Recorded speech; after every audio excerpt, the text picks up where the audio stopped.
असलामुअलैकुम brightest future academy जे platform ते आयल सभिनी महिमाननि खे ख़ुशामदीद।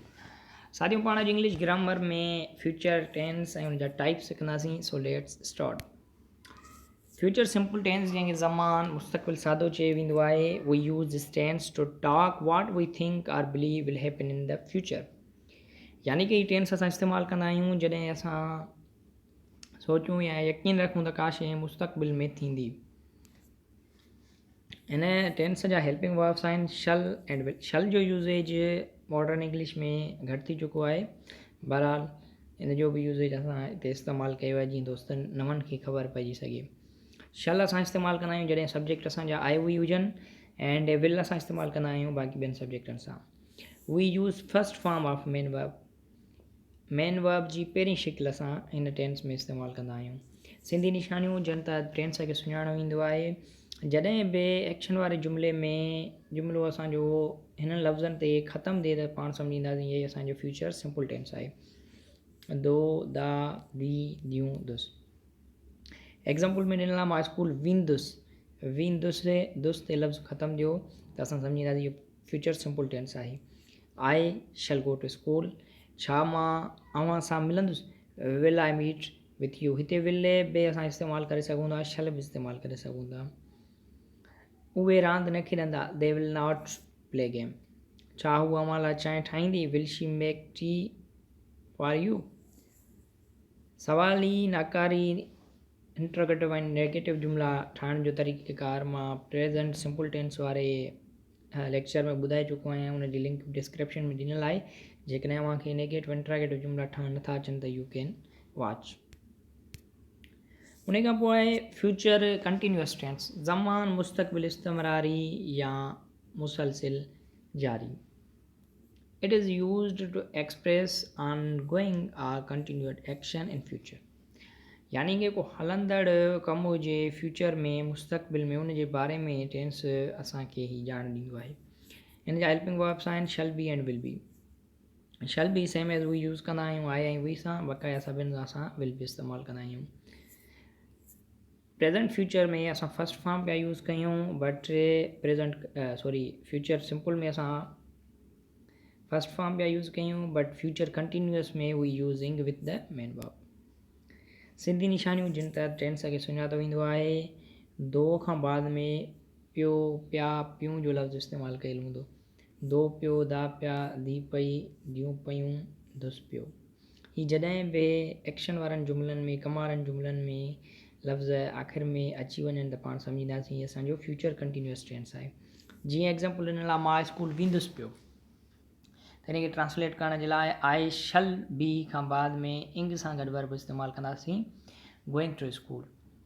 छा मां अव्हां सां मिलंदुसि। Will I be meeting with you. Same as उहे रांदि न खेॾंदा पिया। They will not be playing game. अक्सर दोस्त हिन में ग़लती कंदा आहिनि, विल बी नॉट लॻाईंदा आहिनि। इहो जुमिलो असांजो ग़लति थी वेंदो। इहो नंढनि टेस्टुनि में एरर डिटेक्शन तौरु बि ॾिनो वेंदो आहे। असां जुमिले खे नाकारी करण जे लाइ विल नॉट पोइ बि इस्तेमालु कंदासीं। सेम एज़ चोथों जीअं आहे, छा हू अव्हां लाइ चांहि ठाहींदी पई। Will she be making tea for you. हाणे हिते असां बी जेको आहे विल सां गॾु बि इस्तेमालु न कंदासीं। विल रखी सब्जेक्ट रखंदासीं, सब्जेक्ट खां बाद में असां बी जो इस्तेमालु कंदासीं। आई होप तव्हां सम्झी विया हूंदो। उन खां पोइ आहे फ्यूचर जो टियों टाइप्स। हिन टेंस खे पाण सिंधी में चवंदा आहियूं ज़मान मुस्तक़बिल कामिल या मुकमल। यानी कि जेको कमु फ्यूचर में मुकमल थियो हुजे, मुस्तक़बिल में पूरो थियो हुजे। It is used to express an action which will happen or acquire in future and will be completed by certain time. यानी कि मुस्तक़बिल में को कमु शुरू थिए ऐं ॾिनल टाइम में पूरो थिए, इहो असांजो टेंस हूंदो आहे future perfect tense. We use the future perfect to say that something will be finished by particular time in future। यानी कि असां जेको आहे फ्यूचर परफेक्ट टेंस इस्तेमालु कंदा आहियूं जॾहिं असां को पर्टिकुलर टाइम ॿुधाईंदा हिन टाइम में ही कमु पूरो थींदो। शुरू बि फ्यूचर में थिए ऐं ख़तमु बि उते ई मुस्तक़बिल में थिए। हेल्पिंग वर्ब्स आहिनि shall have and will have. Shall have same as I हुई सां, विल हैव बाक़ी सभिनि सां। पर हिन टेंस में असां third form of main verb इस्तेमालु कंदासीं। प्रेजेंट सिंपल में फर्स्ट फॉर्म हुयो ऐं फ्यूचर कंटिन्यूअस में इंगे विथ मेन वर्ब ऐं फ्यूचर परफेक्ट टेंस में असां third form of main verb इस्तेमालु कंदासीं। आई होप तव्हां सम्झिया हूंदो। इन जूं सिंधी में निशानियूं आहिनि चुकंदो, चुकंदा, चुकंदी, चुकंदियूं, चुकंदुसि। जीअं मां स्कूल वञी चुकंदुसि त मां ट्रांसलेट कंदुसि I shall have third form लॻाईंदुसि। हैव असांजो थर्ड फॉर्म खणंदो आहे। Gone to school. छा मां अव्हां सां मिली चुकंदुसि। Shall I have met with you. उहे रांदि न खेॾी चुकंदा। They will not have played game. उन खां पोइ लास्ट आहे असांजो फ्यूचर परफेक्ट कंटिन्यूअस टेंस। ज़मान मुस्तक़बिल कामिल इस्तमरारी या जारी। The future perfect continuous tense is used for action which will be progress over a period of time and it will in future।